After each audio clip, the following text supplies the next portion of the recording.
Olá, pessoal. Boa noite a todos. Hoje nós vamos, para mais uma aula da introdução, nossa terceira aula do capítulo Introdução.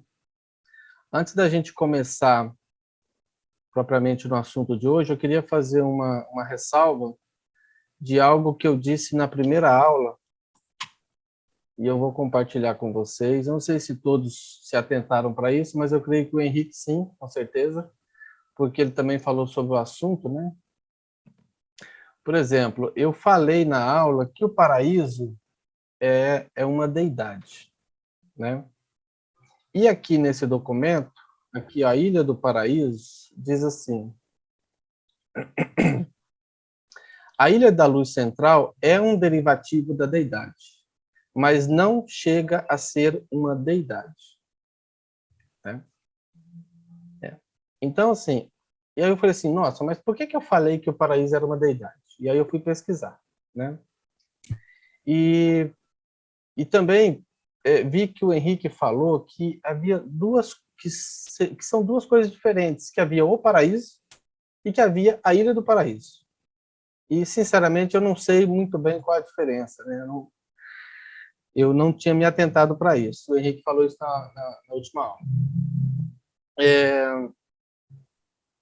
E aqui no parágrafo que fala do paraíso, fala assim, é um termo que inclui os absolutos, pessoais e não pessoais.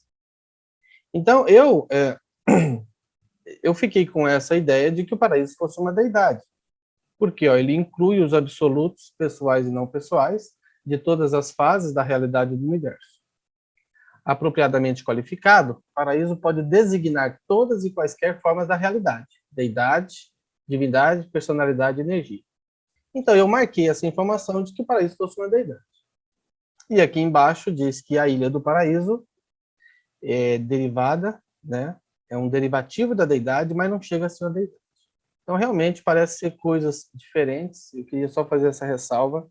Isso não está muito claro, né? Quem sabe, nas próximas aulas, a gente possa se debruçar com mais profundidade acerca desses temas aqui.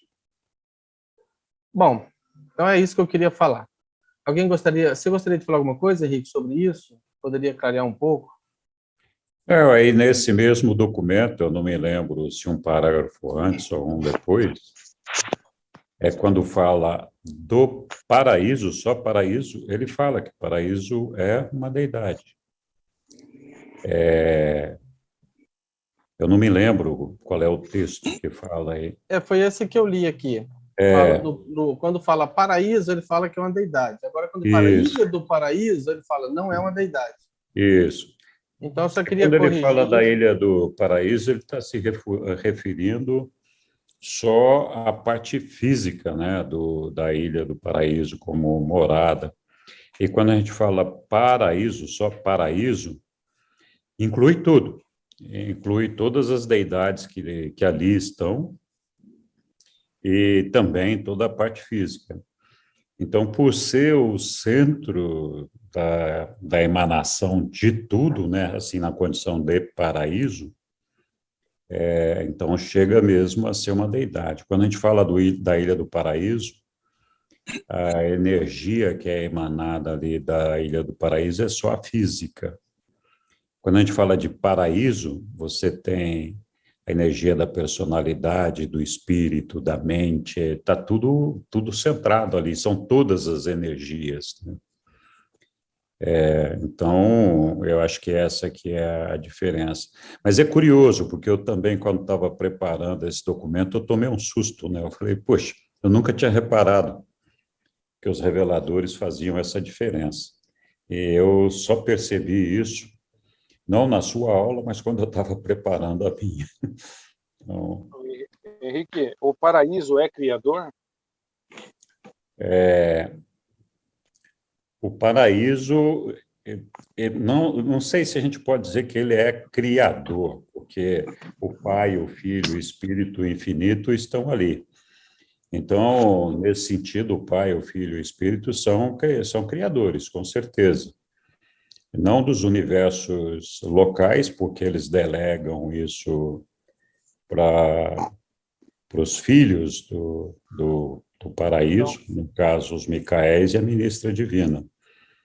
Mas eles são criadores, com certeza. Tá. Bom, então, Obrigado. dito isso, vamos começar aqui a nossa aula de hoje. É uma aula Estamos bem conscientes. um tanto diferente. Assim, é um assunto que talvez não seja atrativo para todos. Eu tentei fazer de uma forma que ficasse um pouco, vamos dizer assim, mais leve, mas ainda assim a gente vai falar sobre energias, né? Sobre assuntos que nem todos se interessam. Mas eu espero que o pessoal entenda a forma como eu vou passar, né? E a gente consiga extrair alguma informação daqui. Bom, como sempre faço, né? O nosso capítulo tem 7 aulas. Nós estamos agora na terceira aula, que é o tópico 6 da introdução. Esse tópico aí, eu reuni algumas informações que a gente vai falar. Ele trata praticamente de energia, mente, luz e modelo original. E dentro desses assuntos aí, a gente vai ter algumas espécies aqui de modelos que o livro durante chega a mencionar. Bom, começando então o nosso tópico 6, o texto começa assim. A toda e qualquer coisa que é sensível ao circuito da personalidade do Pai, chamamos de pessoal. Ou seja, existe uma gravidade, né? Diria assim, uma força gravitacional da personalidade em que atrai todas as personalidades do universo. Assim como nós temos a gravidade física, nós temos também outras gravidades.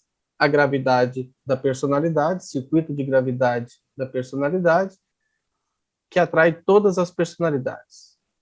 E tem também o circuito de gravidade do espírito. Então, a toda e qualquer coisa que é sensível a esse circuito de gravidade espiritual, chamamos de espírito. Por quê? Porque a energia espiritual provém do Filho Eterno, que é a segunda pessoa da Trindade.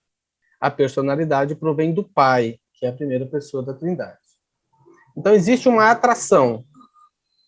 Tudo aquilo que responde a essa atração, tudo que responde à atração da gravidade da personalidade é pessoa, pessoal.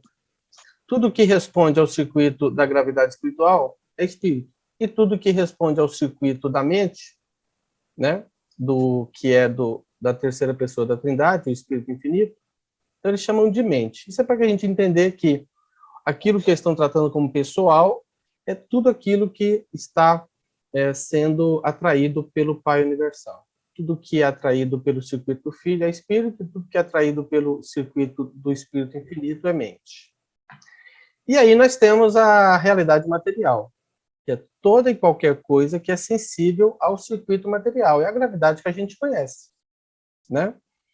Então, isso que nos mantém preso ao planeta, né, é a força da gravidade. Isso, na verdade, está centrado no paraíso e reflete em todos os universos, toda a realidade existente. E onde que é a fonte atrativa dessa gravidade material? É o paraíso. E tudo que é sensível a essa gravidade material, então eles chamam de matéria, energia. Porque matéria e energia é, na verdade, a mesma coisa. Tudo é o status, né, o comportamento dessa energia. Então, matéria e energia. Se alguém tiver dúvida, pode perguntar, tá? O tema é um pouco difícil, mas se tiverem dúvida, pode interromper. Bom, parágrafo 2º diz assim: energia é um termo que usamos em sentido inclusivo amplo. Então, energia, eles tratam, tudo eles vão incluir energia, né? Seja a energia espiritual, energia mental, energia física, tudo é energia. Então, quando eu quero repetir aqui o que eu falei na primeira aula, que a introdução é um documento que apresenta termos que, ao longo do livro, né, a gente vai encontrar ao longo do livro. Então, eles estão dando significados a esses termos, como se fosse uma prévia, né? Assim, olha, para que vocês entendam, quando a gente lá no livro estiver falando sobre energia, nós estamos usando isso em um sentido amplo. Emias, a Sandal estava com a mão levantada. Tem que falar, Sandal, porque eu não vejo as mãos levantadas. Se quiser falar, pode interromper. Não, só no anterior, que você fala que é o paraíso que sai a energia. Não, o paraíso, centrado no paraíso inferior.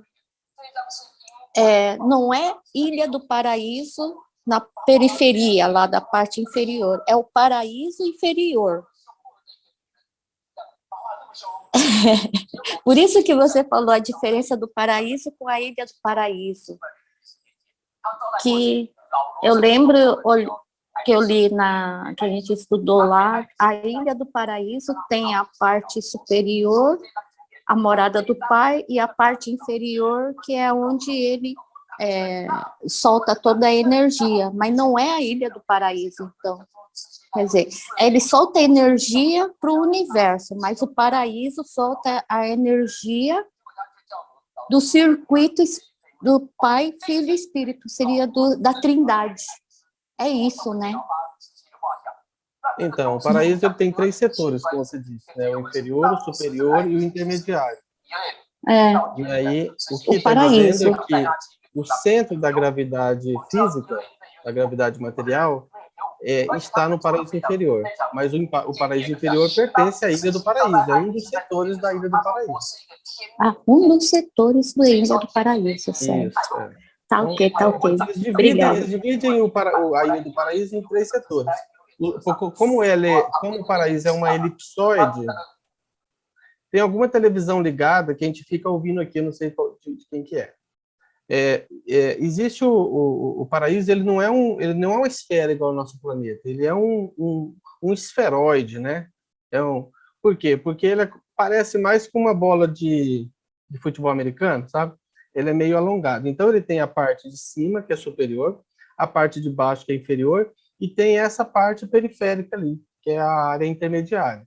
Então, eles separam a Ilha do Paraíso para dizer que cada um desses setores tem funções diferentes. Mas, no final das contas, o circuito material da gravidade vem do paraíso, mais especificamente do paraíso inferior.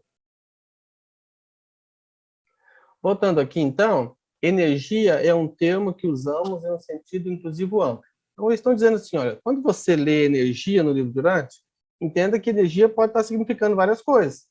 Pode ser energia espiritual, como pode ser energia mental, como pode ser energia física. E dentro da física ainda tem mais divisões. Tem a força cósmica, tem a energia emergente, tem a potência do universo, e assim por diante. Então, assim, é muito abrangente. A palavra energia abrange muita coisa.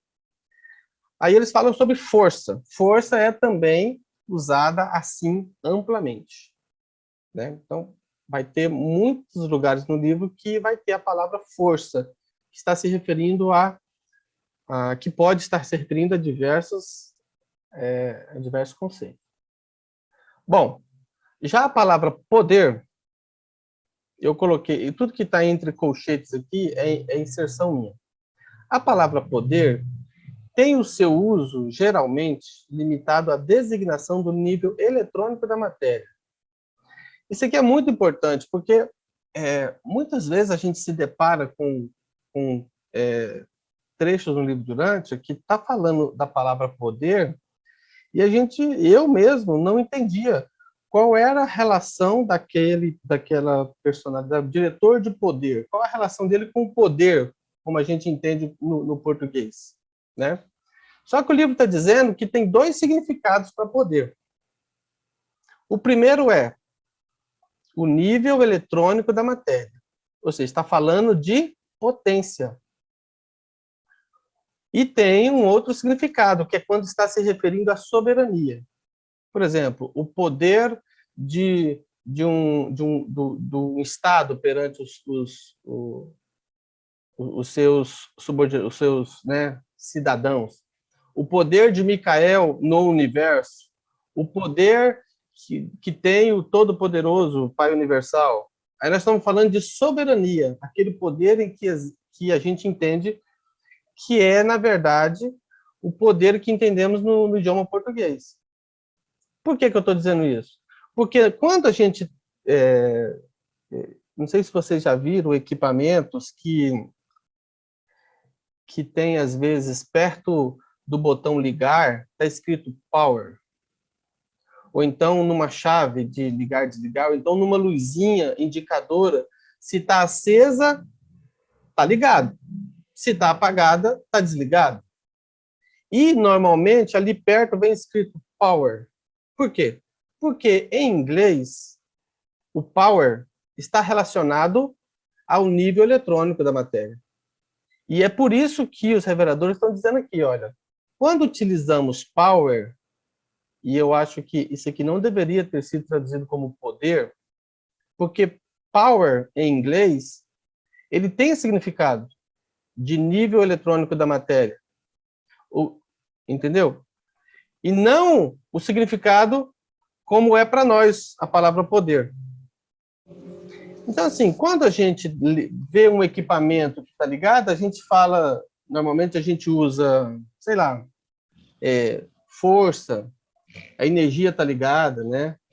Quando alguém chega para desligar, para fazer o corte da energia elétrica lá no poste, quando fala assim, eu vim aqui cortar a força, né? Ninguém fala assim, eu vim aqui cortar o poder. Por quê? Porque nós não entendemos, nós não associamos a palavra poder à eletricidade, ao nível eletrônico da matéria. Entendeu? Se aquele equipamento, se aquele sistema tem power ou não tem power. Para nós entendemos aquilo tem energia, aquilo tem força, aquilo tem potência. Por que que eu resolvi entender esse poder aqui como potência? Porque esse poder aqui deve ser diferenciado desse poder aqui de baixo. Poder como soberania é uma coisa. Poder como está energizado é outra coisa. Porque o power em inglês tem outro significado, que não é poder no sentido de soberania. E aí os reveladores, bem na introdução, já dizem, olha, a palavra power, né, no inglês, ela será usada no livro para designar o nível eletrônico da matéria e também para designar a soberania. Então está separando as duas coisas. Depois eu vou me alongar um pouco mais nisso. Não podemos ater-nos às vossas definições, geralmente aceitas, de força, energia e poder. Novamente, esse poder aqui está em a ver com potência, com energização. Só que por que não pode, então, traduzir esse poder por energia? Porque no livro durante já tem o termo energia, e a gente vai encontrar em muitos lugares. E por que não vai traduzir como força? Porque também a gente tem o conceito de força no livro durante, que é separado. Mas o tradutor, em alguns lugares do livro, ele utilizou esse aqui, o potência. Vou dar um exemplo. Quando o tradutor traduziu Power Directors, ele traduziu como diretores de potência. Ele não traduziu como diretores de poder. Né? Em outros lugares, ele traduz, por exemplo, Power Centers. Ele traduziu como centros de potência e não como centros de poder. Porque ele sabe que está se referindo a um local que está relacionado com o nível eletrônico da matéria, está relacionado com o power no sentido de energização. Então, eu entendo que esse power aqui, ele tem esse significado, por estar relacionado ao nível eletrônico da matéria. Bom, feita essa ressalva, vamos continuar então. O power em inglês, eu fui buscar alguns dos significados para power, né? Que é esse que o livro Durante está trazendo, que é uma fonte ou meio de fornecimento de energia, uma força motriz, ou a taxa de tempo em que o trabalho é feito ou energia emitida é transferida. Então, isso é uma dos conceitos para power, em inglês. Além disso, nós temos também o caso que o livro Durante também cita, que é a posse de controle, autoridade, influência sobre outros, alguém com poder, especificamente um Estado soberano, ou um grupo de controle que possui poder. Então, nós temos esses dois significados no livro. O livro está dizendo, olha, quando utilizamos power, nós estamos utilizando nesse significado aqui, que é o 4, e nesse significado aqui, que é o 2. E aqui eu coloquei uma imagenzinha para poder retratar o que eu estava tentando explicar no slide anterior. Veja que aqui na chave on-off, ligar, desligar, nós temos power. Esse power aqui não tem nada a ver com poder no sentido de soberania, mas tem a ver com esse sentido aqui. Se está energizado, não está energizado, está ligado ou não. Bom, já me estendi demais, eu acho que ficou clara essa questão. Então, nós vamos encontrar isso ao longo do livro várias vezes. A palavra, por exemplo, universe power. E aí, muitas vezes, foi traduzido como poder do universo. Em outros lugares, está como força do universo, né? Em outros lugares, potência do universo. Então, eu vou padronizar todas as vezes que estiver se referindo a esse nível eletrônico da matéria, a gente vai falar, eu vou falar como potência. Por isso que eu coloquei entre colchetes. Né? Bom, continuando então. A energia física é um termo que nós vimos anteriormente que a energia ela é dividida em energia espiritual, mental e material. Então, nós estamos aqui na energia física, que é material. Não é objeto dessa aula a gente falar sobre as energias espiritual e mental. Nós vamos nos concentrar na energia física, que é o que esse tópico está tratando. A energia física é um termo que denota todas as formas e fases fenomênicas do movimento, seja de ação ou de potencial. Então, a energia ela vai envolver todos esses fenômenos da nossa realidade material. Ao abordarmos as manifestações da energia física, geralmente usamos os termos força cósmica, energia emergente e potência do universo. São essas três fases da energia física. Por quê? Na primeira fase, que é a força cósmica, ela envolve todas aquelas energias que derivam do absoluto inqualificável, mas que até esse momento elas não reagem à gravidade.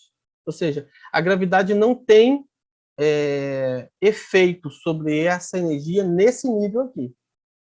É uma energia no sentido mais, vamos dizer assim, primordial da manifestação da energia. Ela não reage à gravidade. Agora nós vamos para a segunda fase.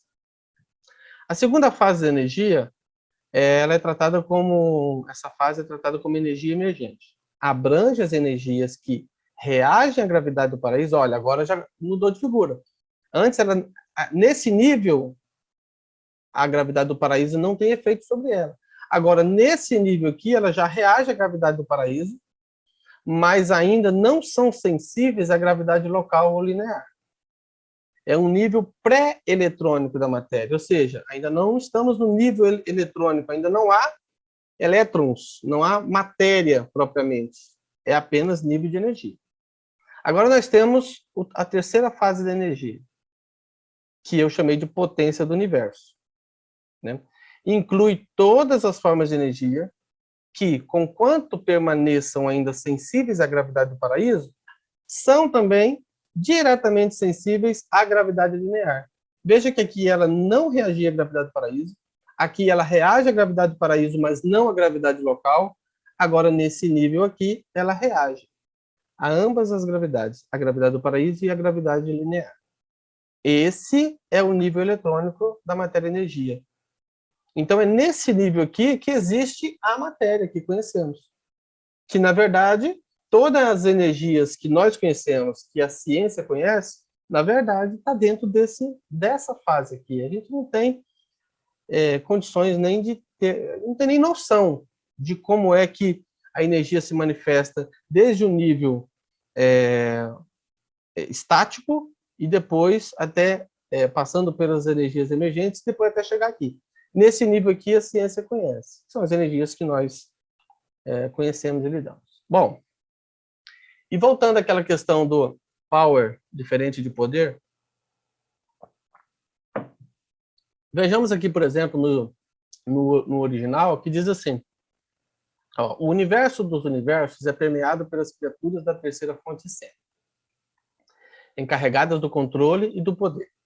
Os controladores físicos, os diretores de potência, os centros de potência e outros representantes do Deus da ação, os quais têm a ver com a regulagem e a estabilização das energias físicas. Essas criaturas únicas de função física Todas possuem atributos variáveis de controle de força, tais como o da antigravidade, que utilizam nos seus esforços para estabelecer o equilíbrio físico da matéria e das energias do grande universo. Sem querer aprofundar no assunto, eu coloquei esse trecho aqui para a gente entender como é que o tradutor traduziu conceitos, esses conceitos. Por exemplo, aqui, ó. Aqui diz assim, ó, power control, né? E aí ele traduziu como do poder, né? Encarregadas do controle e do poder. Então, power aqui foi traduzido como poder. Aqui, ó, power directors foi traduzido como diretores de potência. Aqui o power foi traduzido como potência. Power directors. Power centers foi traduzido como centros de potência. Mas aqui embaixo, power control foi traduzido como controle de força. O que no meu ponto de vista, nós estamos tratando do mesmo power, então isso aqui deveria ser controle de potência. Aqui, encarregadas do controle e da potência. Porque nós estamos tratando power no sentido de que é aquela, né, energia no nível eletrônico da matéria, como nós vimos aqui, né, no nível eletrônico da matéria. Esse é o nível eletrônico da matéria, que é a potência do universo. Continuando. Aqui também nós temos outro parágrafo que diz assim, ó, o universo dos universos é permeado pelas criaturas controladoras de potência e da terceira fonte centro, controladores físicos, diretores de potência, centros de potência e outros... Isso aqui eu já li, né? Tá repetido. Bom, vamos aqui para o 11.8. As inúmeras formas de força cósmica, de energia física, de potência no universo, de várias materializações, revelam 3 etapas gerais, se bem que não perfeitamente delineadas, de reações à gravidade do paraíso. Esse parágrafo aqui, olha só como foi traduzido. Aqui diz assim, ó, Cosmic Force. Aqui sim, força cósmica, né? Physical Energy, energia física. Universe Power, potência no universo. Esse aqui está da forma como está no original. Sempre que eu colocar qualquer inserção, vai estar entre colchetes. Veja que aqui nesse parágrafo, o tradutor utilizou o termo Universe Power como potência no universo. Então, partindo dessas escolhas que o tradutor fez de utilizar o power como potência em vários lugares do livro, como aqui, por exemplo, diretores supremos de potência, Supreme Power Directors. Também foi utilizado potência, que é o Power Centers, no 29, centros de potência. Então, considerando que ele utilizou power como potência, é que eu estou defendendo essa ideia de que esse power realmente está se referindo ao nível eletrônico da matéria, como está lá na introdução.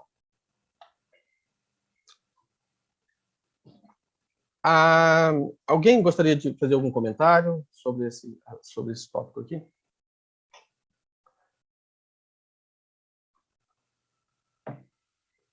Não? Beleza. Bom, continuando então, diz assim, lá no documento 3, eu peguei uma informação que fala sobre a energia física, né? De todos os atributos divinos, a sua onipotência é a mais bem compreendida, especialmente do modo como ela prevalece no universo material. Se encarado como um fenômeno não espiritual, Deus é energia.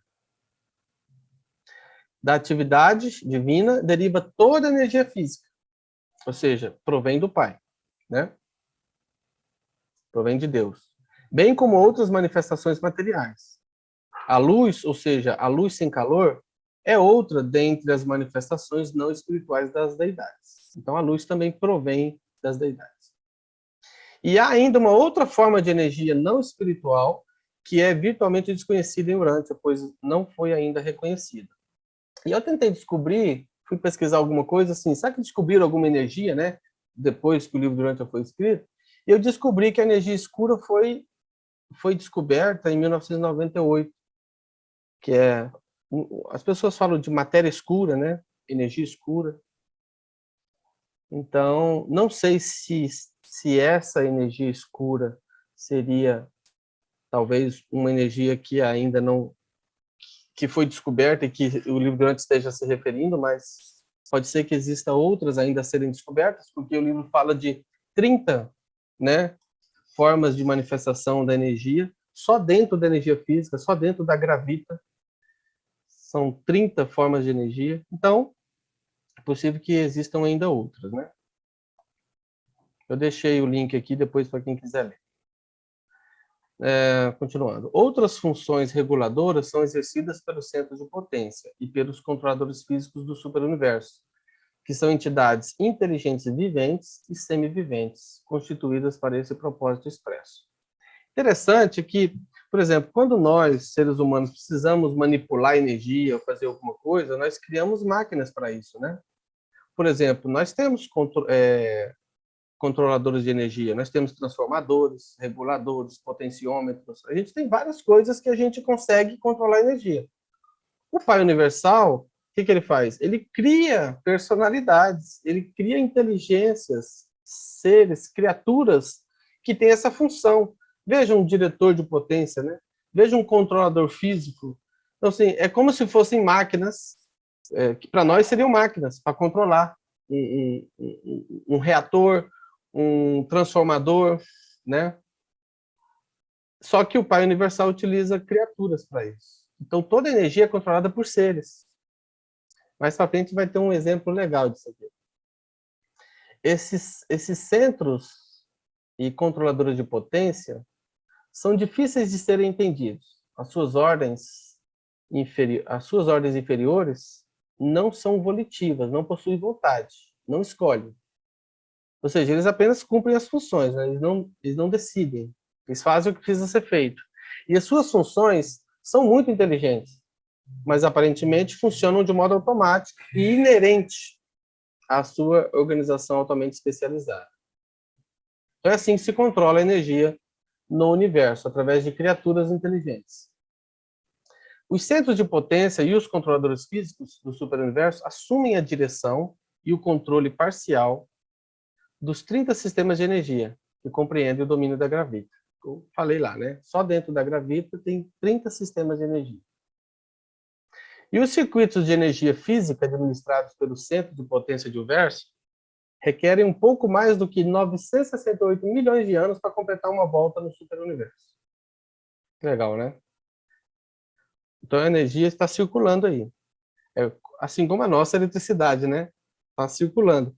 E aí ela leva 968 milhões de anos para dar uma volta no superuniverso. Olha só esse exemplo aqui. Quando a energia tem que ser enviada a um novo circuito, os transmissores dispõem a si próprios em uma linha. Fazem assim uma linha, uma fila indiana, né?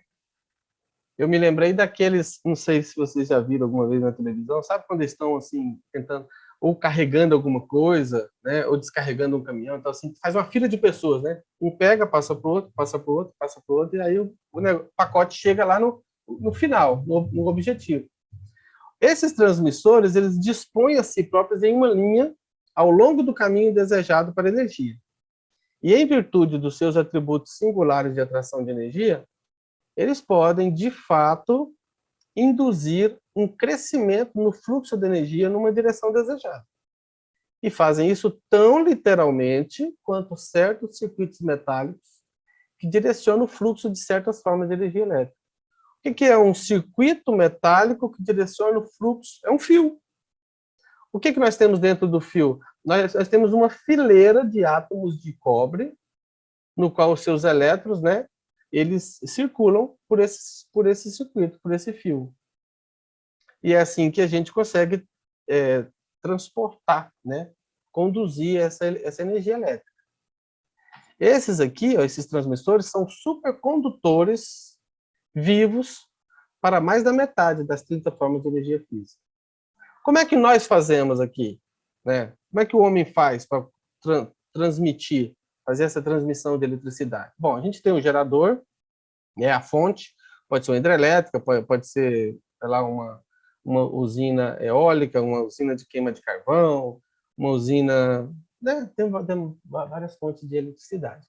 Mas vamos imaginar uma hidrelétrica, né, por exemplo, né? Então gera eletricidade aqui, essa eletricidade precisa ser levada até as cidades, então o que eles fazem?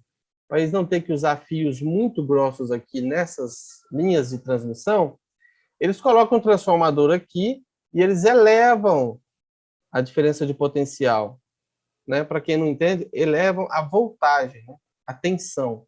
Então eles pegam isso aqui, essa eletricidade passa por uma tensão altíssima, esse transformador aqui aumenta a tensão, chega a 150 mil volts aqui.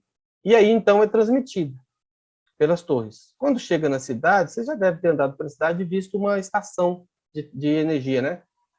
Tudo cercado, com aquele monte de torre, de transformador, né? E relés, aquela coisa toda. Então, para pegar essa energia de 150 mil volts e reduzir para 13.500. E aí vai para as ruas da cidade, aquela rede em paralelo, na horizontal, e aí vai se distribuir pela cidade. Quando chega na entrada de uma fábrica ou numa rua, tem um outro transformador aqui que reduz para 110 ou 220, depende de cada região. Então é assim que a gente transmite energia. No universo é algo parecido. A diferença é que são feitos por transmissores vivos, criaturas que foram criadas para esse fim. E quando eles precisam transferir, transmitir, transportar, levar essa energia pelo universo afora, eles se organizam em fila, né? E eu imagino que sejam assim, uma distância de anos-luz de distância, mas eles vão conduzindo essa eletricidade até levar a longas distâncias. Continuando aqui. A força cósmica reage à mente, assim como a mente cósmica reage ao espírito. O espírito é propósito divino e a mente espiritual é propósito divino em ação. Então, a energia é uma coisa, enquanto que a mente é um significado e o espírito é um valor.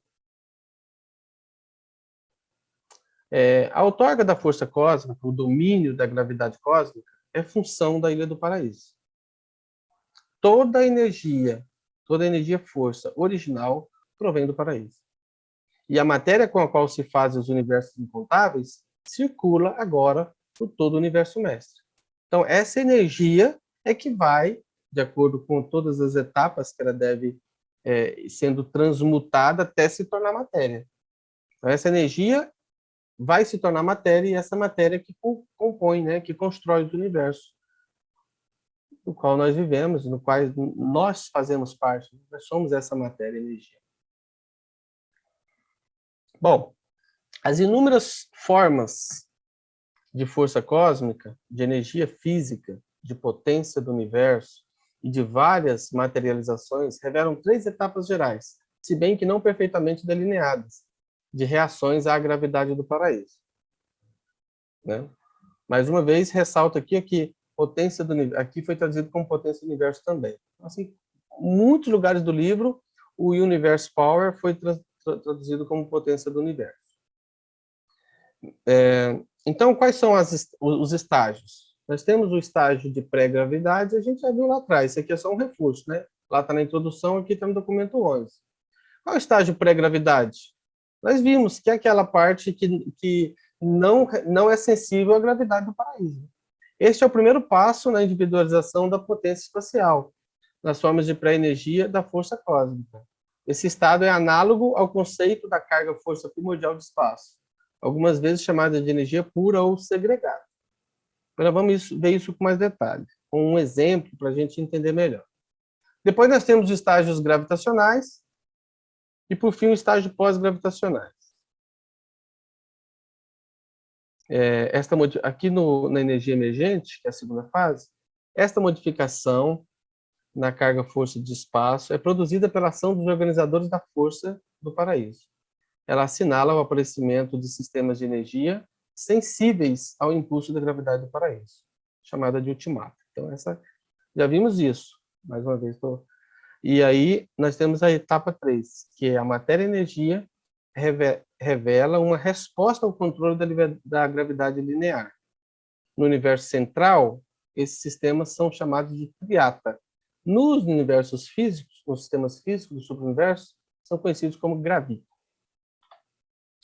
Bom, então vamos ver como é que isso aqui, usando um exemplo, né, até o Henrique me mandou, e eu achei essa imagem aqui para a gente representar, como é que a gente poderia entender o funcionamento dessas energias? O livro fala vários nomes, né? Absoluta, segregata, ultimata, gravita, aí tem monota, triata, né? Então, não vou entrar em todas as energias, porque a gente ainda vai estudar o documento 42 lá na frente. Aqui é só para a gente ter uma noção, é só uma introdução. Então, olha, como é que tudo funciona? O revelador diz assim, ó, tentarei minimizar a confusão conceitual, sugerindo a prudência recomendável de adotar a seguinte classificação para a força cósmica: para a energia emergente, para a potência física da energia do universo. Ou seja, que a energia física, nós já vimos lá que ela se divide em 3 etapas, né? A força, a gente viu que é força cósmica, energia emergente e potência do universo. Então, como é que se manifesta? Com aqueles nomes que a gente viu lá no documento 42. Assim, num primeiro momento, ela é potência do espaço, que é a absoluta. O que é isso? É uma energia potencial. É uma energia que é como se assim, ela não reage a nada e não é sensível a nada, nem mesmo à gravidade do paraíso. Aqui eu dei o exemplo como se fosse o laguinho aqui, né? Bem tranquilinho ali, calmo, sem agitação, não reage a nada e não sofre reação de nada. Quando chega, então, a segunda fase. Essa segunda fase aqui, ela inicia com a presença desses controladores de força do paraíso. A simples presença dele já faz com que essa energia comece uma outra fase de energia começa a emanar da absoluta. Então, vamos ver uma por uma aqui. Então, a primeira fase é a potência do espaço, que é absoluta. Aí, imagina que o calor, né, exercido nesse laguinho aqui começa a fazer com que essa água evapore. Esse processo de evaporação aqui seria algo emanando do lago, né? Esse vapor está emanando do lago. Mas esse vapor aqui ele não é sensível à gravidade, porque está subindo, né? Ou seja, esse vapor está se elevando. E lá em cima é a fase ultimata. É como se estivesse formando, né, se forma o vapor d'água, depois se tornam nuvens. Essas nuvens, então, elas são resfriadas, são levadas para outros locais, onde que ela é resfriada, e aí ela condensa e cai em forma de chuva. Então, usando esse exemplo aqui, seria a energia estática potencial, depois a segregata, depois a ultimata, que se divide em 2, depois a gravita. Vamos ver, então, como é que isso está no livro. Diz assim, ó, potência do espaço é a energia que emana da presença do absoluto inqualificável e é de seu domínio exclusivo. Pertence ao absoluto inqualificável. Pertence à pré-realidade e é sensível apenas à atração pessoal do Pai Universal. Não é sensível à gravidade do paraíso. É esse nível aqui. O segundo nível é a primeira mudança básica que deriva da potência do espaço, da absoluta. A primeira mudança que surge da absoluta é a segregada. É a energia que emerge do domínio, que antes era um domínio exclusivo do absoluto inqualificável, né, para os domínios de sensibilidade múltipla, ou seja, se torna sensível em resposta a alguns movimentos primordiais que emanam do Espírito Infinito, o Deus da ação. Essa energia torna-se ativa em resposta à presença dos mestres organizadores da força primária, como eu tinha dito lá. Então, a presença dele, vamos imaginar que eles fossem o calor, né? O calor que faz com que a água evapore. A presença dos organizadores da força primária é que produz essa emanação. Esses organizadores são seres do Espírito Infinito, né? Provenientes do Espírito Infinito, que é o Deus da ação. Então, a presença deles faz com que algo emane da absoluta. E essa é a segregata, né? Também é chamada de energia pura. Bom, próxima etapa, então, nós temos a ultimata. O que é a ultimata?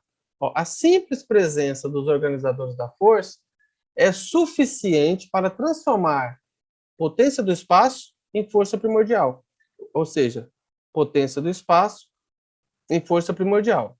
E é nesse campo espacial, assim ativado, ou seja, aqui, nesse campo ativado, é que esses organizadores da força começam suas operações iniciais ativas.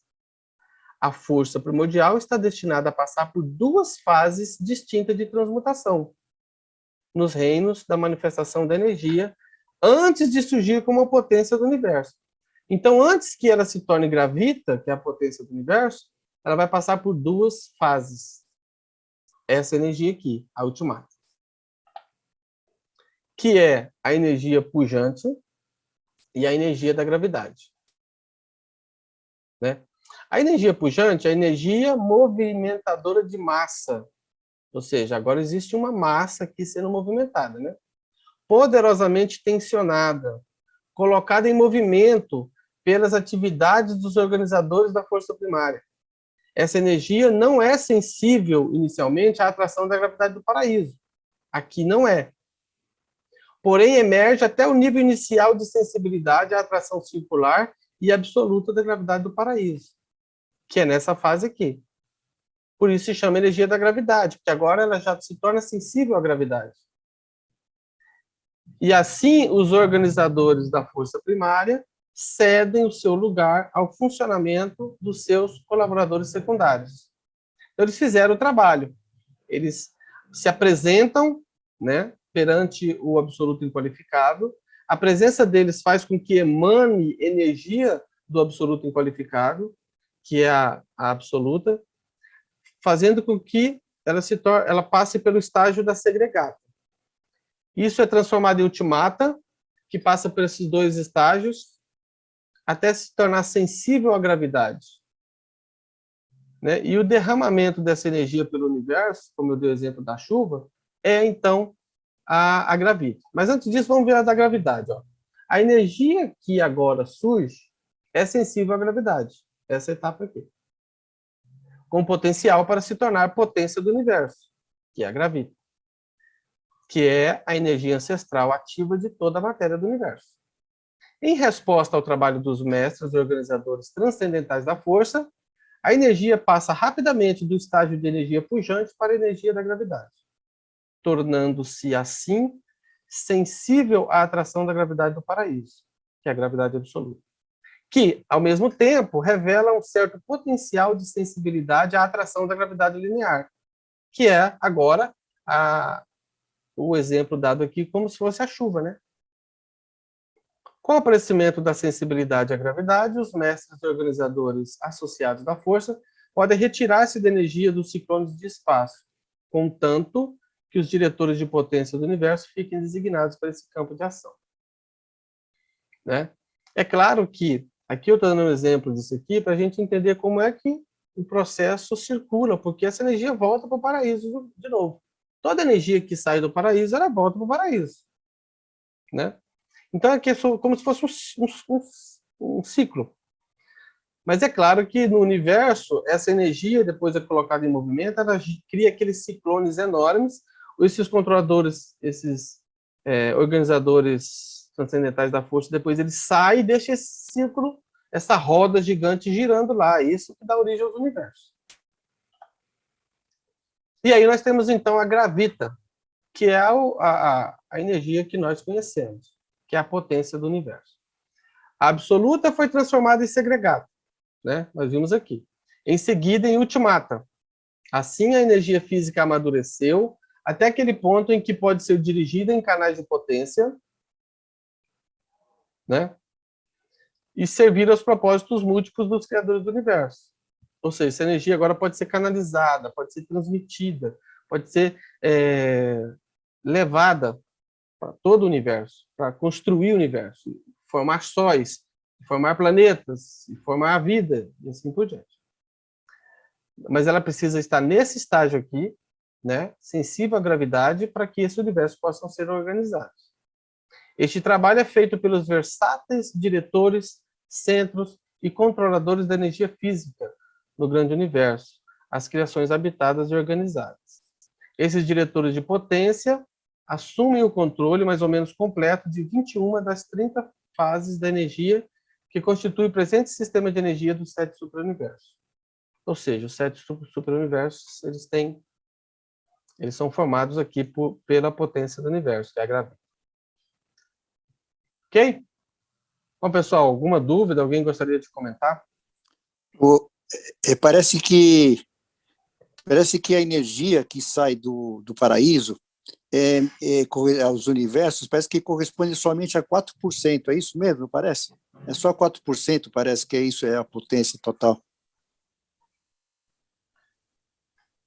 Então, eu lembro de ter lido isso em algum lugar, mas eu não sei dizer com certeza agora.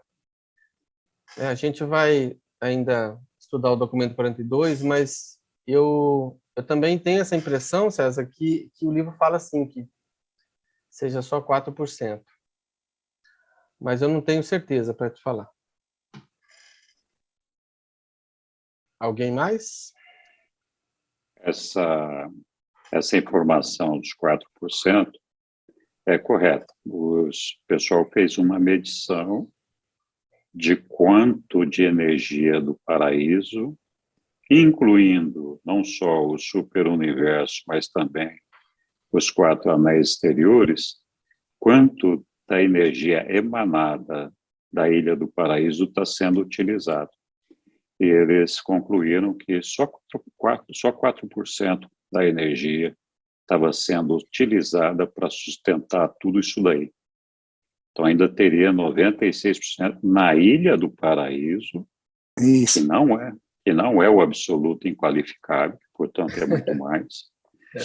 Então, só para dar uma ideia da dimensão da coisa. Né? Impressionante, impressionante.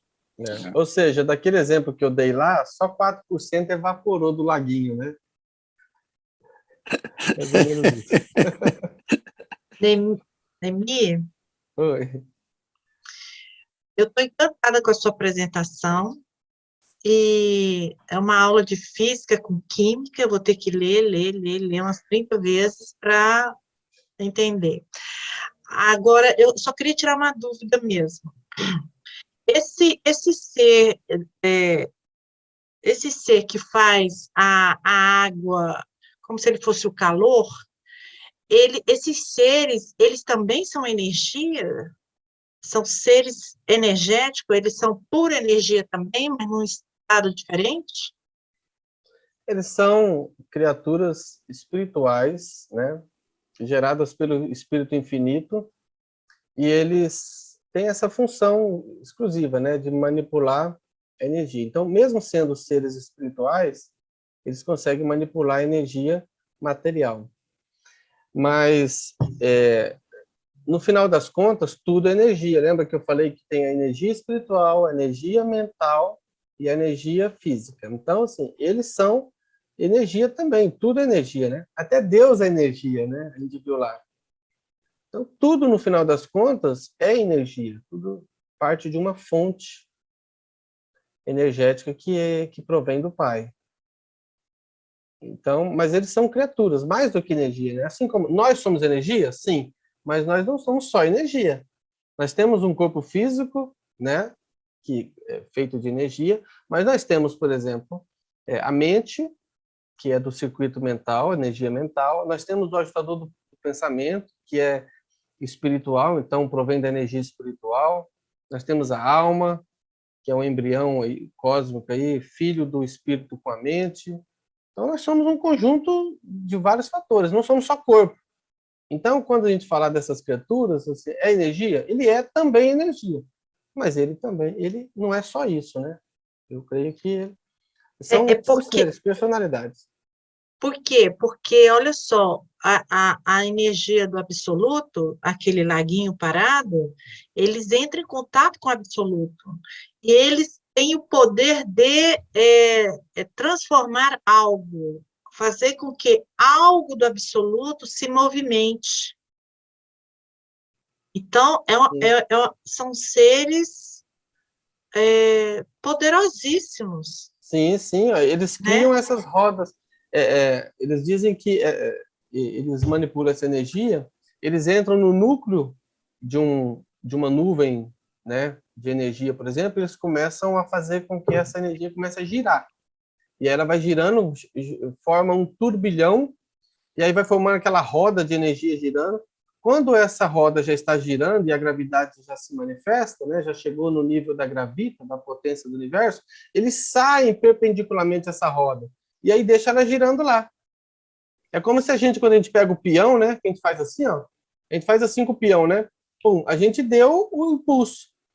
E aí a gente solta, ele vai ficar girando. Se não fosse o atrito, ele ia girar eternamente, né? Então, é mais ou menos isso que eles fazem com a criação do universo. Obrigada, meu lindo. Belo trabalho. Obrigado. Vamos lá. Continuando, então, vamos entrar agora no assunto da mente, né? O livro fala, um parágrafo nesse documento ali, um parágrafo apenas sobre mente. Ele diz assim, ó, a mente é um fenômeno que denota a presença, atividade do Ministério Vivo e também de sistemas variados de energia. Isso é verdadeiro para todos os níveis de inteligência. Então, todo ser inteligente, ele é dotado de mente. Ou seja, lembra quando você falou esse ser é energia? Ele é energia espiritual, porque ele é um ser espiritual, mas ele também é dotado de mente, possui energia mental, né? Então, na personalidade, a mente intervém continuamente entre o espírito e a matéria. E, desse modo, o universo é iluminado por 3 espécies de luz. A luz material, a luz do discernimento intuitivo, intelectual, e a luminosidade do espírito. Aí eu peguei um trecho lá do documento 9, que diz assim, do mesmo modo que o pai atrai a si todas as personalidades, lembra da gravidade da personalidade do pai, que eu falei? Então, do mesmo modo que o pai atrai as personalidades, o filho atrai toda a realidade espiritual, que o filho é o centro da gravidade espiritual. E o agente conjunto, que é o espírito infinito, ele exerce uma força de atração sobre todas as mentes. Ele é o centro da gravidade da mente. Ele domina e controla irrestritamente o circuito da mente universal. Todos os valores intelectuais verdadeiros e genuínos, todos os pensamentos divinos e todas as ideias perfeitas são infalivelmente atraídas para esse circuito absoluto da mente. E sobre a luz? Também só tem um parágrafo sobre a luz, né? E diz assim, a luz, que é a luminosidade do espírito, é um símbolo verbal. É como se fosse assim, uma figura de linguagem, né? Não é uma coisa assim, literal. É um símbolo verbal, uma figura de discurso que conota a manifestação da personalidade característica dos seres espirituais de várias ordens. Essa emanação luminosa não está relacionada, sob nenhum ponto de vista, à luz do discernimento intuitivo e intelectual e nem às manifestações da luz física. É impossível, veja, é impossível aos grupos mais baixos de seres espirituais, inclusive nós, né? É impossível aos grupos mais baixos de seres espirituais e a qualquer ordem de personalidades materiais aproximarem-se da glória e do brilho espiritual da presença da personalidade divina.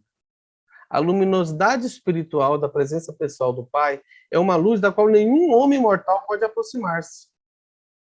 Que nenhuma criatura mortal tenha visto ou possa ver. É aquele negócio assim, ver o Pai, né? A maneira que nós temos de ver o Pai é na pessoa do Filho Criador. Porque o nosso nível de realidade, de existência, jamais nos permitiria ver o Pai, assim, a presença total, plena do Pai. Lúcifer falava, né, que ninguém nunca tinha visto o Pai. Então, quem era Lúcifer, né, para querer ver o Pai? Ele também está nesse grupo mais baixo aqui de seres espirituais. Então, também não poderia ver o Pai assim, face a face. Nos 7 mundos sagrados do Filho Eterno, que são as 7 esferas sagradas ao redor do paraíso, nós sabemos, né, fazendo uma recapitulação aqui, que existem 21 esferas sagradas. 7 pertencem ao Pai, 7 pertencem ao Filho e 7 pertencem ao Espírito. Aqui está se referindo aos 7 que pertencem ao Filho Eterno. Então, eles parecem ter origem nos 7 mundos sagrados do Filho Eterno, parece ter origem as energias impessoais da luminosidade do Espírito. Nenhum ser pessoal pode permanecer em qualquer desses 7 reinos fulgurantes. Com a sua glória espiritual, eles iluminam todo o paraíso e Avona, e direcionam a pura luminosidade do Espírito para os 7 superuniversos. Olha só que legal. E agora vamos entrar no último tópico, que é o modelo original. Mais uma vez, eu venho, né, enfiar minha colher de pau na questão da tradução, né? O texto original, ele traz a palavra pattern, que foi traduzido como modelo original. E eu até cheguei até a ligar para a Suzana para ver com ela, né, como que ela interpretava essa questão da palavra pattern e como é que os revisores estão lidando com isso. Por quê? Porque no livro foi traduzido como modelo. Só que todas as vezes que foi usado modelo, a palavra é pattern, né? E que parece que com a revisão vai ser trocado para arquétipo, né? Por quê? Porque no livro tem a palavra modelo, né? Existem termos no livro Durante que vem a palavra modelo propriamente, mas o tradutor utilizou a palavra modelo original né, em lugar da palavra pattern. Então vamos lá, olha só o que diz aqui, ó. Modelo original pode ser projetado como energia material, espiritual ou mental, ou como qualquer combinação dessas energias. Pode estar presente nas personalidades, identidades, entidades ou na matéria não vivente. Mas o modelo é arquétipo e permanece como tal, apenas as cópias são múltiplas. Veja que aqui, no original, está dizendo assim, ó, pattern is pattern, né? E aqui ele colocou modelo e arquétipo. Então, eu não sei como é que os revisores vão traduzir esse aqui, porque a introdução ainda não está definida, né? Não está encerrada. Eu estou curioso para saber.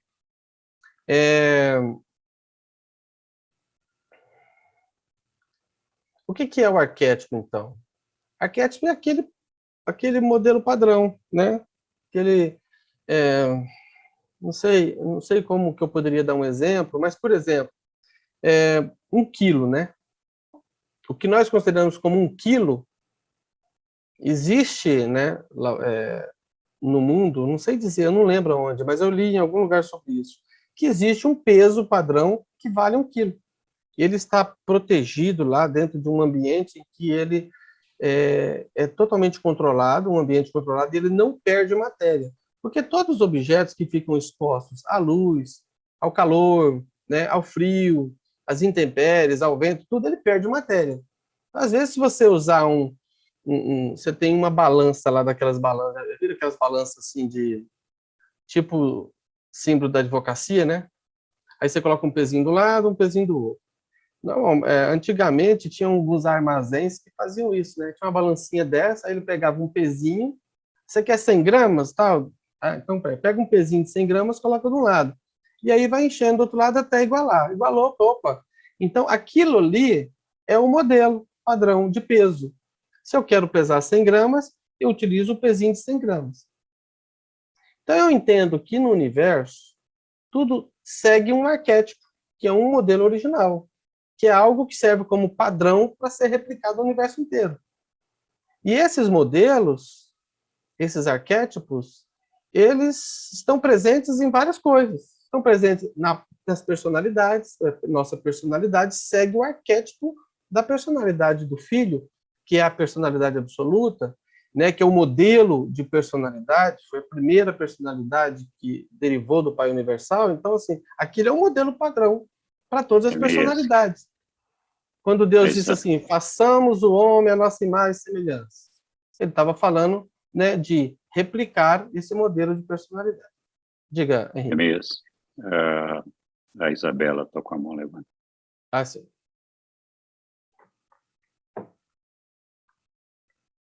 Tá com o microfone desligado. Neemias, então, olha só, tudo que existe, todas as vidas, toda a manifestação no universo, ele tem um arquétipo. Um exemplo, colaborando com o seu exemplo. O arquétipo materno, o arquétipo de mãe, o arquétipo de irmão, o arquétipo de bicho voador, arquétipo de passarinho.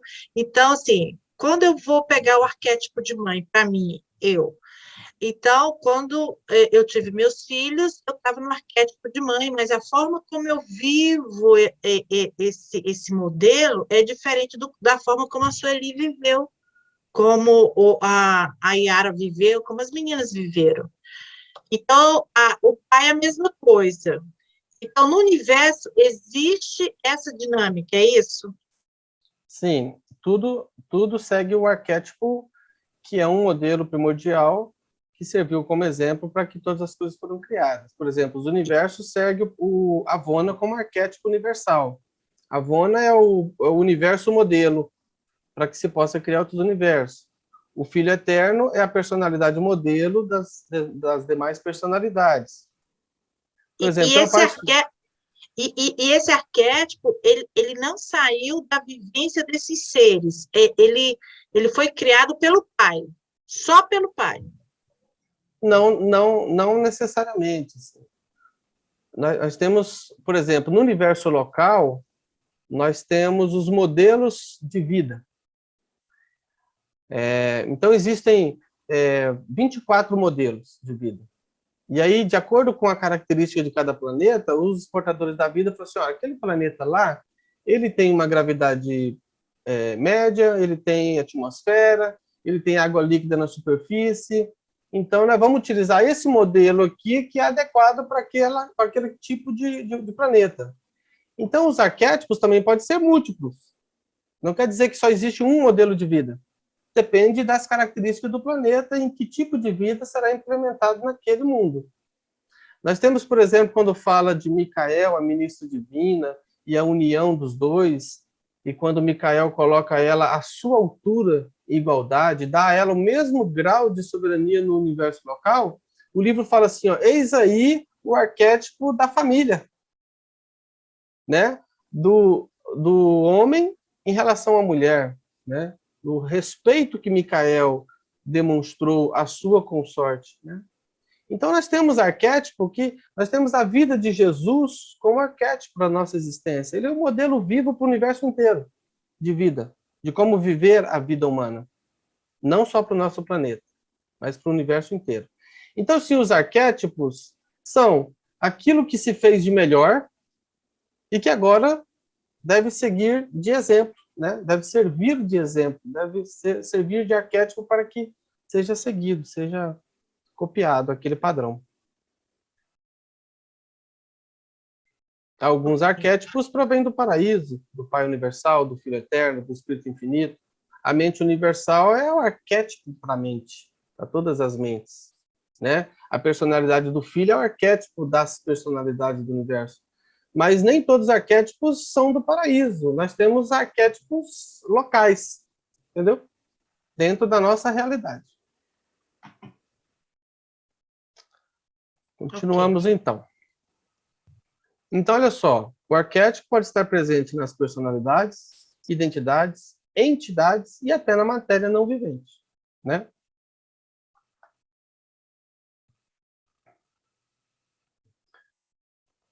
O modelo original, o arquétipo, então aqui, mais uma vez, eu coloquei o original, porque aqui no original está apenas pattern. E aqui foi traduzido como modelo original ou arquétipo, né? Pode configurar a energia, mas não a controla. A gravidade é o único controle da matéria-energia. Nem o espaço, nem o arquétipo são sensíveis à gravidade, mas não há nenhuma relação entre o espaço e o arquétipo. O espaço não é nem modelo e nem modelo potencial. O modelo E aqui, novamente, olha, veja que a palavra modelo, modelo, né?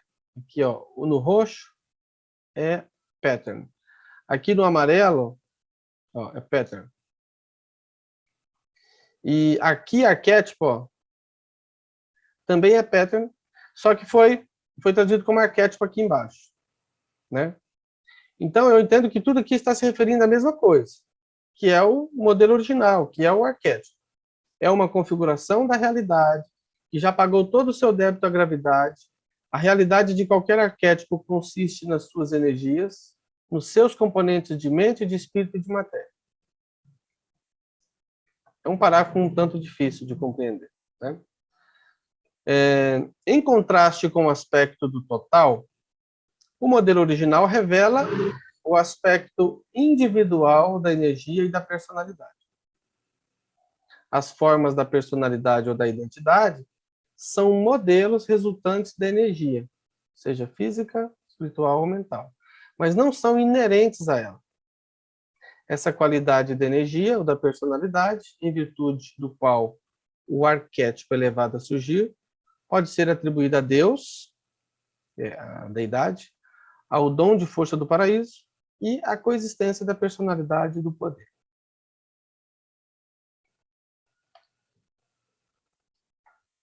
O modelo arquetípico, mais uma vez, né? Pattern foi traduzido como modelo agora arquetípico. É o desenho mestre, ó, o arquétipo é o desenho mestre do qual as cópias são criadas.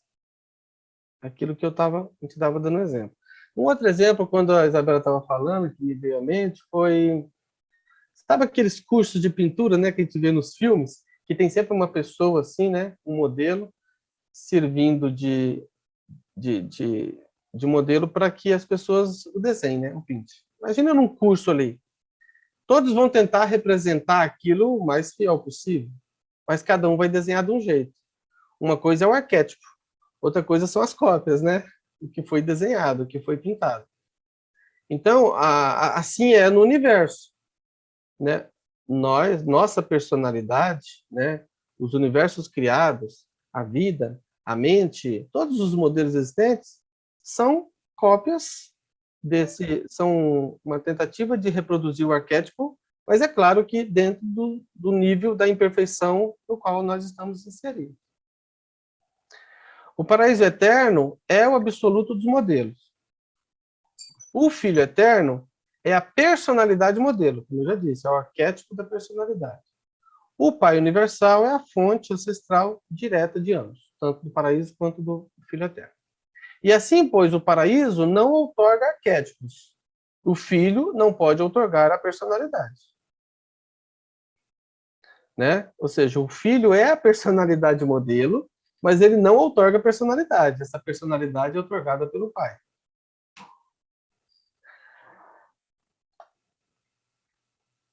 Aqui um exemplo de Avona como arquétipo e personalidade como arquétipo. Ó, Avona pode servir como modelo original de criação para todos os outros universos. Então, Avona é o arquétipo dos universos. Aqui, a personalidade do Filho. A personalidade do Filho do Paraíso é absoluta e puramente espiritual. E essa personalidade absoluta é também o modelo divino e eterno. Primeiro, da outorga da personalidade do Pai ao agente conjunto, e, subsequentemente, a sua outorga de personalidade às miríades de criaturas de todo o imenso universo. Como nós aqui, né? Que também fomos outorgados com a personalidade. A Ilha do Paraíso, ó. O paraíso é o modelo da infinitude. O Deus da ação é o ativador desse arquétipo. O paraíso é o ponto de apoio material da infinitude. As agências da terceira fonte e centro são as alavancas da inteligência que motivam o nível material e conferem espontaneidade ao mecanismo da criação. Por isso que ele é o agente conjunto, né? O Pai representa o pensamento, o Filho representa a palavra e o Espírito Infinito representa a ação. Então, o Espírito Infinito é que faz as coisas acontecer. A substância da Ilha do Paraíso é o modelo mestre do qual a Avona é uma revelação perfeita e do qual os superuniversos são uma revelação em perfeccionamento. Nós somos a criação, né, que utiliza o Avona como referência, mas nós não somos perfeitos como Avona. Estamos em perfeccionamento. Outro exemplo de modelo é a vida, né? Uma variedade quase sem fim de vida, sob a forma de criaturas e outras manifestações viventes, caracteriza os mundos incontáveis do espaço. Há, todavia, certos pontos de semelhança entre mundos de um grupo ligados a um dado sistema. Ou seja, a vida ela prolifera em inúmeros planetas pelo universo. Mas existem algumas coisas que são semelhantes. Por quê? Porque existe um modelo de vida e que é determinado em cada universo. Cada universo tem o seu modelo de vida. A vida que agora evolui em Urântia foi planejada e parcialmente elaborada nesse mesmo mundo. Aqui, a nossa vida foi elaborada aqui, pois Urântia é um planeta decimal, um mundo experimental de vida. No mundo em cada 10, é permitida uma variação maior em relação ao projeto modelo de vida. Então, aqui se permitiu que ocorresse essa variação por ser um mundo experimental. Mas na maioria dos planetas, esse modelo de vida, assim, vamos dizer assim, não foge do padrão, né, dos modelos existentes. Nos mundos decimais, sim, foge desse padrão. Outro exemplo de modelo. Os mundos sede dos 7 superuniversos participam da natureza e grandeza do paraíso. Modelo central de perfeição para eles. Né? Mais uma vez falando dos mundos sede. São aqueles mundos que são as capitais. Né? Nós temos Jerusalém, nós temos Edentia, Salvington, Uversa e outras capitais. E como eles são construídos? São mundos arquitetônicos, são mundos artificiais. Eles não são geológicos, eles não nascem, eles não surgem de estrelas igual nós surgimos. Né? São mundos construídos. Eu imagino uma grande nave espacial em forma de esfera. Né? E aí, esses mundos construídos são as sedes dos universos. E essas sedes, elas são construídas, né, com base no arquétipo. Os mundos sede dos 7 superuniversos participam da natureza e grandeza do paraíso, porque utilizam o paraíso como modelo, que é um arquétipo central de perfeição para eles. Na realidade, todos os mundos sede são paradisíacos. São realmente moradas celestes cujo tamanho material, beleza monancial e glória espiritual vão crescendo. Porque a cada nível, em Jerusalém há uma beleza. Claro que Jerusalém é muito bela, mas quando a gente chegar em Edentia, a gente vai ver que Edentia é mais bela ainda. Quando chegar em Salvington, então, né, imagina a beleza de Salvington. E aí o Versa, depois Avona, o Paraíso. Então, assim, é um grau que vai crescendo de Jerusalém até a Ilha do Paraíso. Com relação à carreira. Nemi, Oi. Sim. olha só. A humanidade, ela tem os arquétipos. Ela tem os modelos de pai, de mãe, de irmão, mas à medida que a humanidade ela vai vivendo, ela vai experienciando, ela vai gravando essa forma de ser, esse hábito de consenso da humanidade em um arquétipo, ou melhorando aquele arquétipo que já tem, da mãe, do pai. E são teorias, né? No universo tem essa mesma dinâmica? Então, a gente está seguindo um modelo. E a gente é um modelo bem rascunhado, né? É um rabisco, na verdade, né? Então, a gente vai melhorando essa nossa forma. A nossa forma... Nós estamos numa realidade material agora. Então, o nosso arquétipo de vida é a vida de Cristo Micael. Mas a gente vai evoluir, a gente vai passar pela capital do universo local e a gente vai seguir adiante. Então, nós estamos melhorando a nossa forma. Não que a gente melhore o arquétipo é o mesmo. O modelo continua inalterado. Nós é que estamos melhorando o nosso modelo em relação ao arquétipo. Estamos nos aproximando cada vez mais do desenho original. Ok. Uma Obrigada. curiosidade, Neemias, por exemplo, os portadores da vida, que nós somos aqui em Urântia, temos 2 cérebros, né? E existem planetas que têm um cérebro e tem planetas com 3. Sim. Dá para saber por que seria que... qual a razão, o motivo que é definido T2, T1, T3? Assim é difícil saber, né? Eu acho que a palavra-chave para isso é diversidade. Eu creio que o Pai, ele criou a diversidade. E dentro dessa diversidade, todas as experiências ocorrem, porque outro dia eu estava escrevendo no grupo até sobre isso, e até falei assim, imagina lá no futuro alguém dizer ao Supremo assim, mas você não viveu todas as experiências, né? Sim. Então, assim, eu creio que o Supremo está absorvendo todas as experiências dos 7 superuniversos. E a diversidade é que vai permitir que ele realmente experiencie tudo. Obrigado. Então, nós temos planetas em que, de repente, nós temos um planeta em que não é possível implementar um modelo de vida em que surge uma criatura de 2 cérebros. Ainda assim, os portadores da vida implementam a vida ali, e essas criaturas vão receber o ajustador, vão fornecer experiência para os ajustadores, e em algum momento, essas criaturas, mesmo não conseguindo a fusão com o pai, pode conseguir a fusão com o filho, com o espírito, e tudo isso é parte da experiência. E o de 3 cérebros seriam mais evoluídos, mais... Né, uma mente mais capaz ainda do que o nosso. Perfeito. Obrigado. Vamos lá, estamos acabando, pessoal.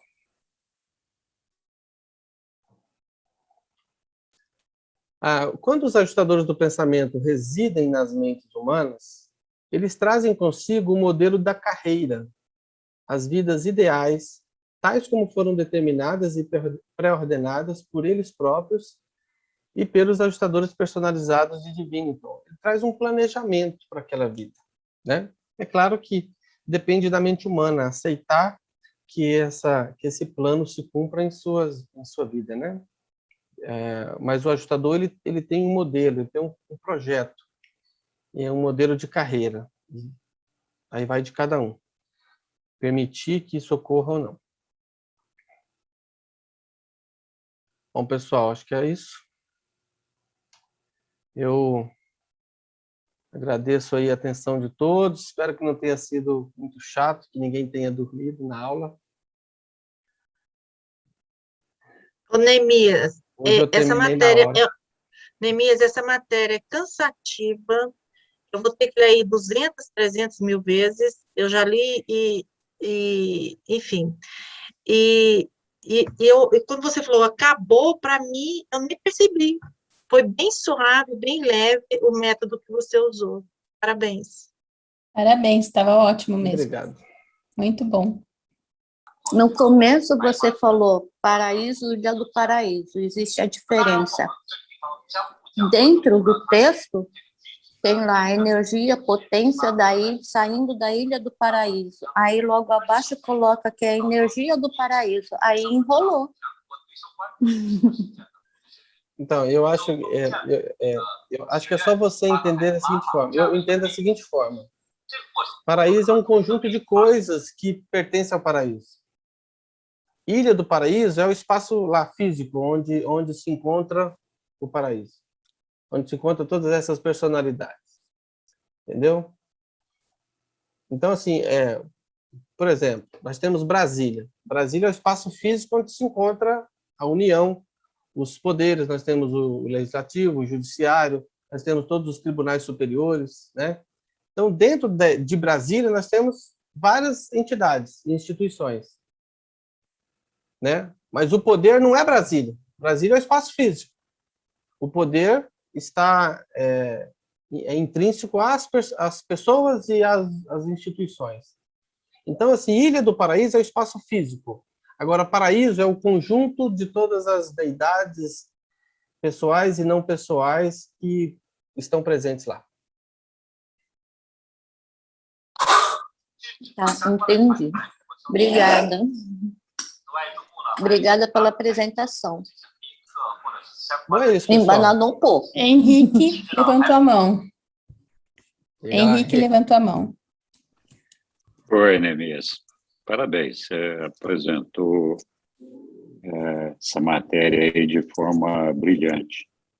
E realmente esse tema, ele é um tema que a gente às vezes não tem muito interesse, ele é cansativo, porque assim dá a impressão que ele não nos aproxima do Pai, não nos aproxima de uma coisa espiritual.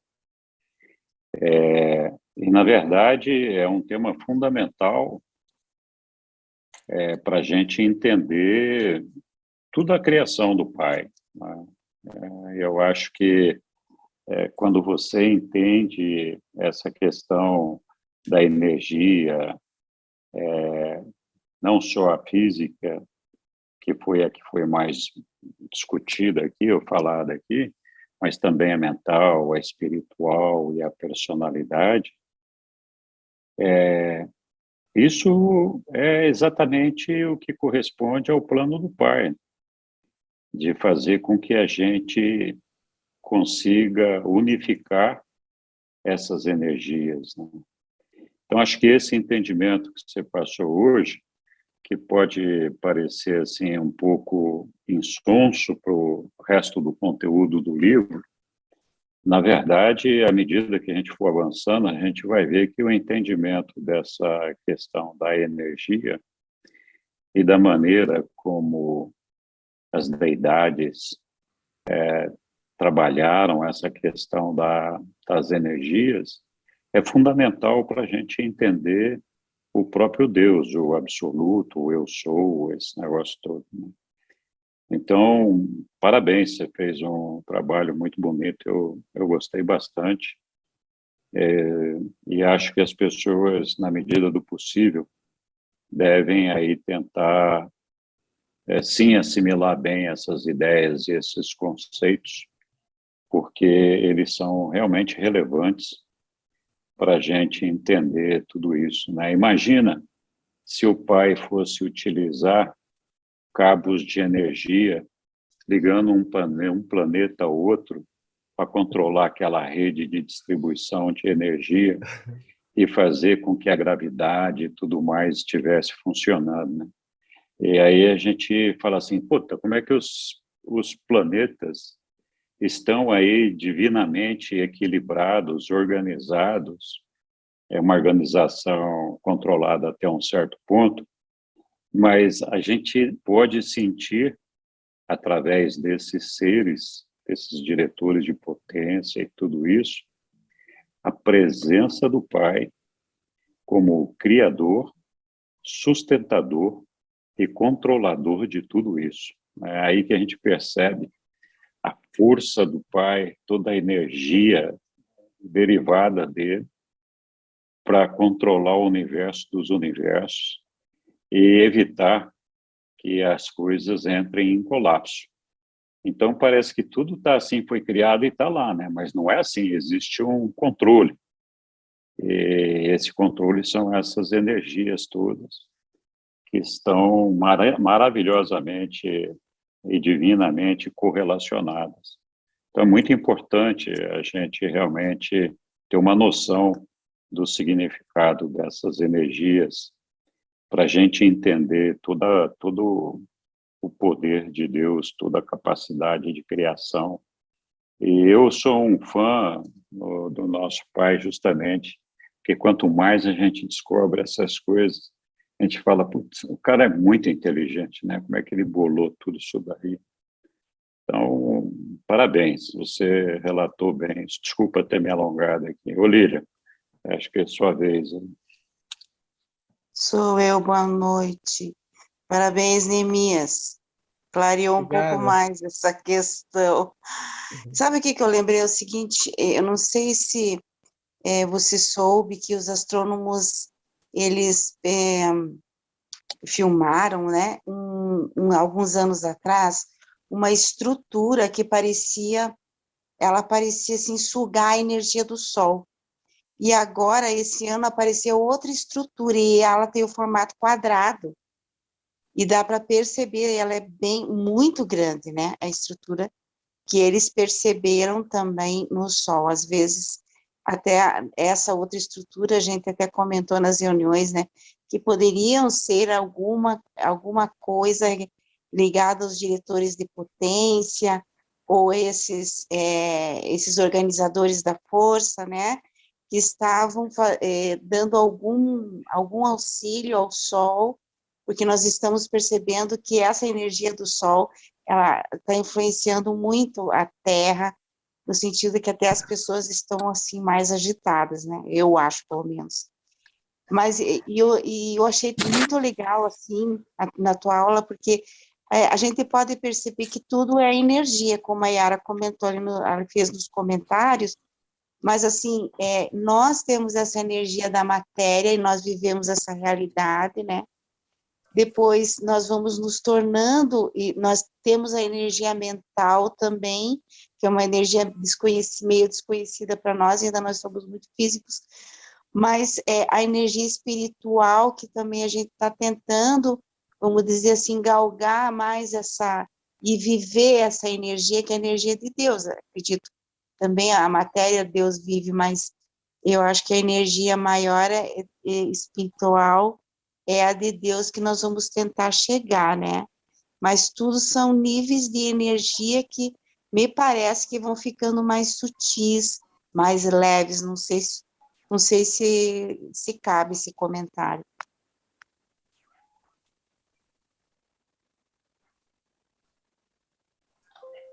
Bom, pessoal, mais alguém gostaria de comentar? Bom, boa noite. Boa noite, Walter. Obrigado, Neemias, mais uma vez. E eu tenho uma pergunta, não sei se é oportuna, porque no começo, né, você falava que a revelação é progressiva. À medida que nós vamos ampliando o nosso conhecimento, né, nós vamos recebendo novas revelações. Então, até, por exemplo, até a década de 30, a ciência, né, quando eu falo ciência, a astronomia, a física quântica, falava em duas forças, né? O eletromagnetismo e a Gravidade? gravidade. Depois, a partir dos anos 30, né, com a ajuda da física quântica, descobriu-se mais duas novas forças, a força nuclear forte e a força nuclear fraca. Até aí parou. Né? Estão falando agora de uma quinta força. Existe aí uma teoria, né? Então, eu queria te perguntar até que ponto a ciência se aproximou do livro de Urântia, ou se a gente pode fazer alguma analogia a respeito dessas quatro forças, e o que foi revelado no livro de Urântia, e se isso teve alguma influência, essas forças nucleares forte e fraca, justamente surgiu basicamente na mesma época que estava sendo publicado o livro de Urântia, né? Se isso teve alguma influência, e se a gente pode fazer alguma comparação a respeito disso, e o que falta, né, para a ciência avançar e assimilar toda essa sabedoria, esse conhecimento que você apresentou aí para a gente. Então, quando a gente vai estudar sobre as energias, né, na escola, na física, né, convencional, a gente acaba estudando vários tipos de energia, né? A energia potencial, a energia cinética, a termodinâmica, né? Elétrica, nuclear. Então, assim, a gente vai estudando vários tipos de energia. Eu não sei se esses tipos de energia, precisamente, são energias pertencentes àquele grupo de 30 energias que durante a cita, ou se são essas forças, como você citou, né? Então, eu não consigo fazer correlações, porque o livro Durant ele não traz esses termos, né? Ele não fala assim, olha, as energias que a ciência já conhece são essas, e faltam ainda algumas energias para descobrir. Como ele não dá nome às energias, ele só fala que dentro da gravita existem 30 manifestações diferentes de energia. Eu não sei se dentre essas 30 está essas energias que a gente lida, né? Não sei dizer. Mas eu creio que a ciência vai avançando e vai descobrindo, né? Em algum momento, talvez a gente consiga fazer alguma relação. Eu, sinceramente, eu não consigo fazer essa relação agora. Eu não consigo correlacionar.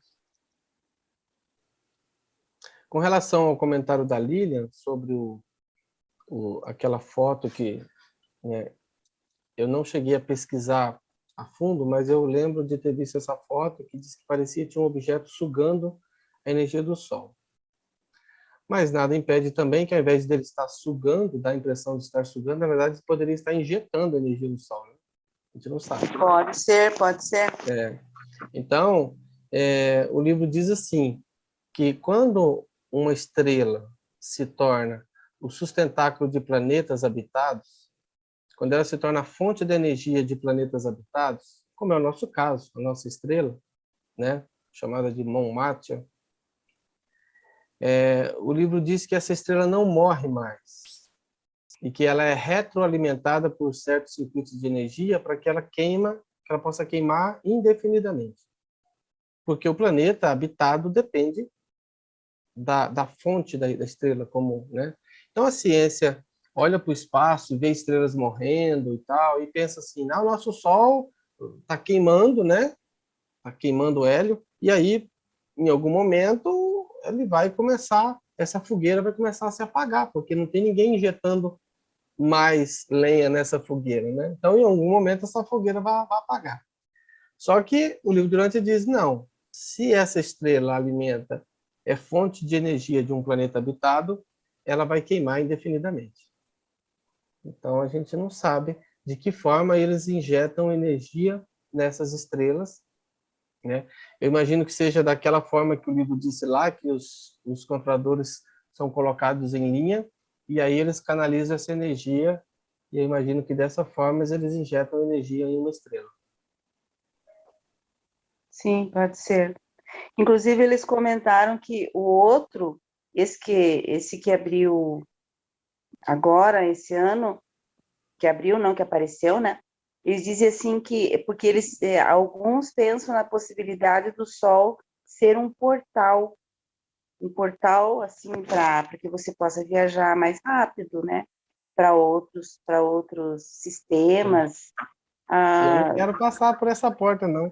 Aí tostar, né? Os pelinhos brancos que eu tenho na cabeça. É verdade. Eu invento umas coisas, né? Acho que estrela faz, né? Mas tem de tudo por aí. Bom, pessoal, mais uma vez, obrigado aí pela paciência de vocês. Então, a gente se encontra aí próxima quarta com o Henrique. Né? Estejamos todos aí de volta para a gente continuar com a introdução. Boa noite. Obrigado. Tava ótimo, maravilhoso. Parabéns. Muito bom. Parabéns aí. Obrigado, Neemias. Obrigado.